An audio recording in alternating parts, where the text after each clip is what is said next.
श्री सद्गुरु महाराज की जय। महर्षि में ही सत्संग सुधा सागर से गुरु महाराज का प्रवचन। साधना में धैर्य और प्रेम। प्यारे लोगों, संतों का साधन ध्यान है, जो केवल मानस जप, मानस ध्यान और दृष्टि साधन जानता है, किंतु नादानुसंधान नहीं जानता है, तो वह अपने संत मत को सही नहीं जानता है। संत मत में शब्द का भी ध्यान है।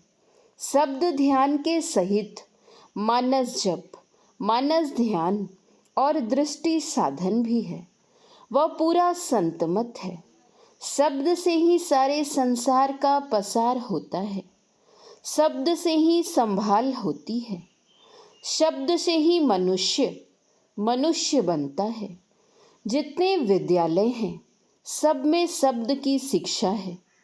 इसी शिक्षा से लोग बढ़ते हैं। संतों के यहाँ जो नादानुसंधान है, इस साधना से ईश्वर तक पहुँचा जाता है। ध्यान योग सब योगों से श्रेष्ठ है और सरल है। भगवान श्री कृष्ण ने इसी पर जोर दिया है। संतों ने भी इसी को उत्तम साधन बताया है। हम लोगों को भी यह बताया गया है। इसका अल्प अभ्यास भी महाभय से बचाता है। महाभय क्या है? जन्म लेना और मरना, यही महाभय है। बच्चा जब जन्म लेता है तो वह रोता है, उसको कष्ट होता है, इसलिए वह रोता है। कोई किसी को मार डालना चाहे तो मरने से भी लोग डरते हैं। इस तरह जन्म और मरण में दुख होता है। इसी दुख की निवृत्ति के लिए ध्यान है। जो ध्यान करेगा और चूक भी जाएगा तो वह दूसरे जन्म में भी मनुष्य ही होगा, क्योंकि मनुष्य शरीर के अतिरिक्त और किसी शरीर में ज्ञान ध्यान हो नहीं सकता, इसीलिए वह मनुष्य ही होगा। थोड़ा भी ध्यान में रत रहा और गिर गया तो फिर उसको मनुष्य शरीर ही होगा, दूसरा शरीर हरगिज नहीं होगा। कोई कहे कि फलाने का शरीर छूटा, जो ध्यान करता था और गिर गया, इसलिए उसने कुत्ते, बैल, गधे का ही शरीर पाया। यह हरगिज विश्वास करने योग्य नहीं है। ऐसी बात वह किसी द्वेष के कारण कहता है। उसकी कोई बात मानने योग्य नहीं है। संत कबीर साहब ने कहा, भक्ति बीज बिन से नहीं, जो युग जाए अनंत, ऊंच नीच घर जन्म ले, तऊ संत को संत।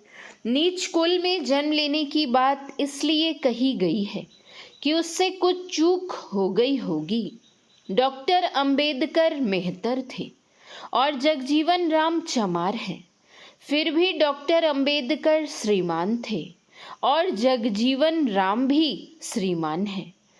उत्तर तरफ में इसी जिले में एक चमार है, जिसके यहाँ कुर्सी चौकी लोगों को बैठने के लिए लगी रहती है। लोग जाते हैं, बैठते हैं और उसके यहाँ से कर्जा ले जाते हैं। आज भी डोमरा सड़क है, जिसको काशी के डोम ने बनवाया था अंग्रेज के समय में। हरिश्चंद्र काशी में डोम के यहाँ ही बिके थे। डोम, चमार, नीच कार्य के लोग भी श्रीमान होते हैं। सब दिन योग का अभ्यास करो। योग के आरंभ का नाश नहीं होता। हम लोगों को वही योग मिला है जो भगवान श्री कृष्ण ने गीता में बताया है। कई जन्मों में हम लोगों का काम खत्म हो जाएगा। मान लीजिए करोड़ों जन्म लेने पड़ते और अब लाख जन्म ही लेने पड़ेंगे तो कितना कम हो गया। एक लघु कथा है। एक राजा के मन में विरक्ति हो गई। वे एक इमली गाछ के नीचे बैठकर तप करने लगे। एक दूसरा आदमी था जो अपने परिवार से झगड़ा करके घर से निकल भागा और राजा की नकल में एक अरंड पेड़ के नीचे बैठकर तप करने लगा। भगवान की ओर से राजा के लिए उत्तम भोजन और उस अरंड गाछ के नीचे बैठने वाले के लिए मड़ुए की रोटी भेजी जाती थी। संयोग से एक दिन नारद मुनि उसी होकर जा रहे थे। राजा ने नारद जी से पूछा, आप कहाँ जा रहे हैं?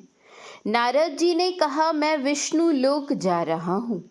राजा ने कहा, महाराज, जब आप विष्णु भगवान के यहाँ जा रहे हैं तो भगवान से आप पूछेंगे कि मुझे इस इमली गाछ के नीचे कितने दिनों तक तप करने पर उनके दर्शन होंगे। नारद जी ने कहा, अच्छा ठीक है, मैं पूछ लूँगा। नारद जी जब आगे बढ़े तो अरंड गाछ के नीचे बैठने वाले ने भी उनसे कहा कि महाराज, केवल राजा के लिए ही नहीं, मेरे लिए भी भगवान से पूछेंगे कि मुझे इस अरंड गाछ के नीचे कितने दिनों तक तप करना होगा। नारद जी ने कहा, बहुत अच्छा, तुम्हारे लिए भी मैं भगवान से पूछ लूँगा।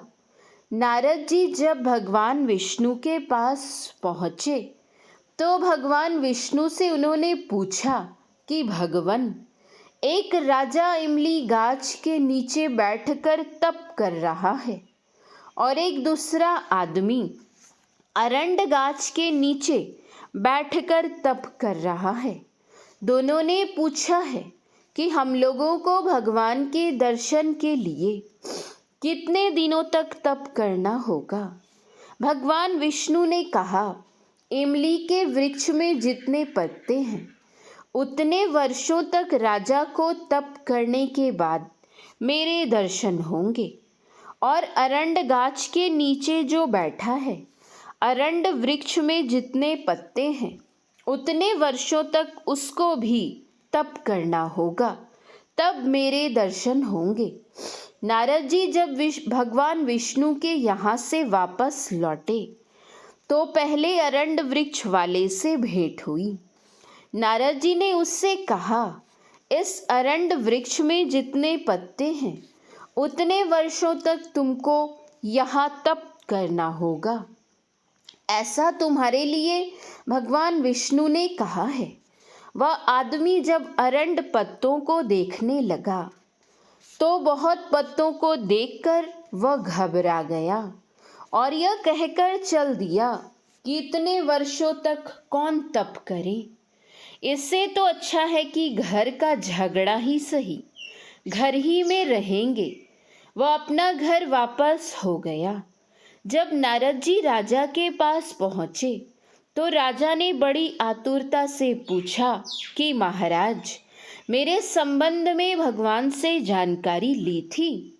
नारद जी ने कहा, हाँ, भगवान विष्णु ने आपके लिए कहा है कि इस इमली वृक्ष में जितने पत्ते हैं उतने वर्षों तक आपको तप करना होगा, तब भगवान दर्शन देंगे। राजा यह सुनते ही प्रेम में मग्न हो गया और लगा नाचने। इतने में भगवान विष्णु वहाँ पहुँच गए। नारद जी ने भगवान से पूछा कि आपने भी हद कर दिया। मुझसे तो आपने कहा था कि इमली वृक्ष में जितने पत्ते हैं उतने वर्षों तक तप करने के बाद मेरे दर्शन होंगे, लेकिन आप तुरंत ही आ गए। भगवान विष्णु ने कहा कि देखते हैं राजा को कितना प्रेम है।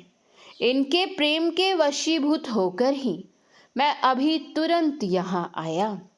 जिस समय आपको इन्होंने मुझसे पूछने के लिए कहा था उस समय ऐसा प्रेम इनमें नहीं था।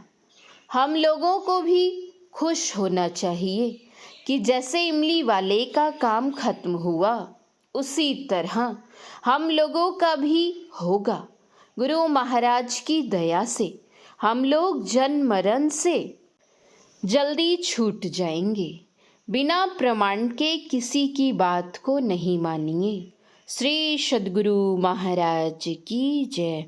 यह प्रवचन कटिहार जिला अंतर्गत संतमत सत्संग मंदिर मनिहारी में दिनांक 23/5/1966 ईस्वी के प्रातःकालीन श्रीमती बहिन दाई झूलन दाई, जो आपकी संत सद्गुरु महर्षि में ही परमहंस जी महाराज की सहोदर बहन थी, की स्मृति के भंडारे के सुअवसर पर आयोजित सत्संग में हुआ था।